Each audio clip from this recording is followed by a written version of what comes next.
नाम उर्वी बत्रा है। और कौन से कॉलेज में आपका एडमिशन हुआ है? मेरा admission doctor Rajendra Prasad government medical college Kangra में हुआ है। तो स्कूलिंग कहाँ से रही आपकी? मेरी schooling DAV public school Nilokheri से रही है। और इसके अलावा आपकी रैंकिंग कितनी आई है पूरे हरियाणा में नीट में? हरियाणा में 6th रैंक है नीट। हरियाणा में 6th रैंक है। तो आपका एडमिशन जब हुआ हिमाचल प्रदेश में, तो एक्सपीरियंस कैसा रहा? क्योंकि एक बहुत लंबा सफ़र तय करना पड़ता है जब आप किसी मुकाम पर जाते हो और एक आपका गोल होता है। बचपन से ही अच्छे से पढ़ाई करनी होती है। फर्स्ट क्लास से ही मैं अच्छे से ही पढ़ती थी। स्कूल में ही यहाँ के टीचर्स इतने अच्छे से करवा देते थे कि घर जाकर नीड नहीं रहती थी ज़्यादा रिवाइज़ करने की। और मैंने ट्यूशन भी नहीं रखी थी, स्कूल से ही किया था सब कुछ। और +1 +2 2 साल ऐसा फेज़ होता है जब आपको बहुत सारी चीज़ें सेक्रीफाइस करनी पड़ती हैं। आप किसी बहुत सारे फंक्शंस सेक्रीफाइस करने होते हैं बिकॉज़ आपको पढ़ना होता है एक दिन में बहुत ज़्यादा, सिलेबस भी ज़्यादा होता है। 10th के बाद जब +1 में आते हैं तब हमें एकदम से बहुत चेंज लगता है बिकॉज़ 10th तक नॉर्मल पढ़ाई चल रही होती है, बट +1 में आकर एकदम से बहुत सिलेबस ज़्यादा हो जाता है। सब्जेक्ट भी ऐसे हो जाते हैं कि उनको टाइम देना पड़ता है। बस ये है कि कंसिस्टेंसी रखनी चाहिए, चाहे 4 घंटे पढ़ो दिन में, बट ऐसा नहीं होना चाहिए कि 1 महीना तो बहुत ज़्यादा पढ़े और उसके बाद आप नहीं पढ़े। कंसिस्टेंटली पूरा 2 साल अच्छे से पढ़ना होता है। क्लियर करा है। तो आपके जो साथी हैं, जो आपके साथ के स्टूडेंट्स थे, उनको क्या कहना चाहेंगे आप? फर्स्ट अटैम्प्ट में क्लियर करना मुश्किल नहीं होता अगर 2 साल अच्छे से कंसिस्टेंटली आपने पढ़ाई करी हो। बस मोटिवेटेड रहने का एक तरीका होता था कि एक तो मोटिवेशनल चीज़ें पढ़ते रहो।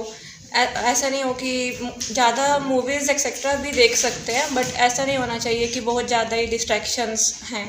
और मोबाइल फ़ोन से दूर रहना चाहिए 2 साल, तो उसके बाद आप यूज़ कर सकते हो, पूरी लाइफ है आपके पास। उर्वी के फादर हैं और इन्होंने फर्स्ट अटैम्प्ट में ही जो है अपना MBBS का पेपर क्लियर कर लिया और एडमिशन जो है इनका हिमाचल प्रदेश में। तो आपके लिए कैसा एक्सपीरियंस रहा? क्योंकि एक फ़ादर के लिए एक जिम्मेवारी होती है कि अपने बच्चों को जो है पढ़ाना होता है, उसके बाद किसी मुकाम पे पहुंचाना, और इसमें जो आपकी बेटी है वो बखूबी उस मुकाम पर पहुँच चुकी है। बहुत अच्छा लग रहा है। तो नेचुरल है कि अगर बच्चा MBBS में एडमिशन ले रहा है तो पेरेंट्स के लिए बड़ी गर्व की बात है और बड़ी खुशी हो रही है कि इसका एडमिशन हुआ है सरकारी मेडिकल कॉलेज में, जो आज हर बच्चे का सपना है कि गवर्नमेंट मेडिकल कॉलेज में एडमिशन होना चाहिए। तो इसके लिए मैं सबसे पहले धन्यवाद देना चाहूँगा हमारे स्कूल के DAV स्कूल के प्रिंसिपल श्री दीपक मिगलानी जी और सभी स्टाफ मेंबर्स का, जिन्होंने इतनी मेहनत करी कि शुरू से मतलब सिंस LKG ये 12th तक इसी स्कूल में पढ़ी है उर्वी। और टीचर्स ने इतना होमली एटमॉस्फेयर है यहाँ पे, इतना केयर करते हैं जैसे पेरेंट्स केयर करते हैं, इतना केयरिंग एटमॉस्फेयर में बच्चे को पढ़ाते हैं और मतलब इतना बेस उनका मजबूत कर देते हैं कि बच्चे को कहीं ट्यूशन्स रखने की या किसी भी तरह की और ज़रूरत नहीं पड़ती कि अपनी स्कूल की स्टडी से ही बच्चा किसी भी मुकाम तक पहुँच सकता है। इसी के साथ आप और बच्चों को क्या मैसेज देना चाहेंगे? मैं मैसेज ये देना चाहूँगा कि जैसे टीचर्स गाइड करते हैं उसी हिसाब से पूरा कंसिस्टेंटली पढ़ाई करें और इसी तरह से अपने पेरेंट्स का नाम रोशन करें। जी सर, तो आपका क्या कहना है? आपके स्कूल की एक स्टूडेंट उर्वी जिसने फर्स्ट अटैम्प्ट में अपना MBBS का एग्ज़ाम क्लियर करा और वो ही नहीं, एक गवर्नमेंट कॉलेज में उसका एडमिशन हुआ है, तो आपको कैसा लग रहा है आपके जो स्कूल की छात्रा है उसने ये मुकाम हासिल किया है? ये हमारे पूरे स्कूल के लिए, मैनेजमेंट के लिए और मैं तो कहूँगा पूरे शहर के लिए बड़े प्राउड की बात है कि हमारे छोटे से कस्बे से अब बच्चे डॉक्टर बन रहे हैं, इंजीनियर बन रहे हैं, तो ये बहुत प्राउड की बात है। और इस बच्ची के बारे में तो मैं आपको बताना चाहूँगा कि 16 लाख टोटल स्टूडेंट्स अपीयर हुए इस एग्ज़ाम के लिए, तो उसमें से इसका रैंक 1363 1363 रैंक आया। तो पूरे इंडिया में 1363 रैंक लेना बहुत बड़ी बात है। हमें सिर्फ रैंक दिखता है, उसकी डेडिकेशन कितनी है, उसके पूरे परिवार की बड़ी डेडिकेशन है इसमें। बच्ची ने बहुत सेक्रीफाइस किया, बहुत लेबर, कंसिस्टेंटली उसने लेबर की। और सबसे बड़ी बात है कि हरियाणा में 6th रैंक है इसका।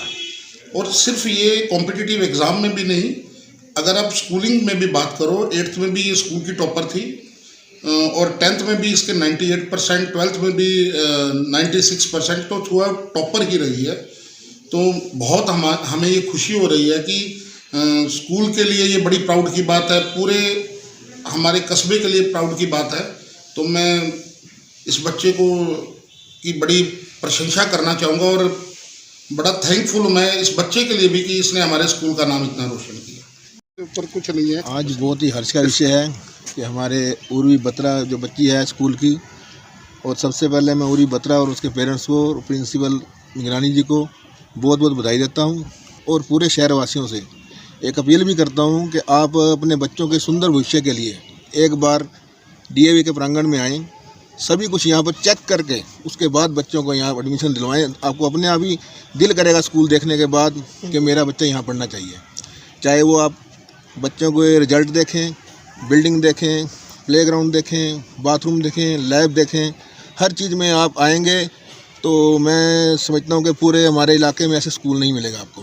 तो मैं आपसे सभी शहरवासियों से अपील भी करता हूँ, पूरा हल्का वासियों से, कि एक बार स्कूल के प्रांगण में आएँ। बस सेवा, सुंदर बाथरूम, बस अपना पानी के साफ़ सुथरा हर चीज़ का यहाँ पर मतलब कि आपको बहुत ही अच्छा एक देखने को मिलेगा।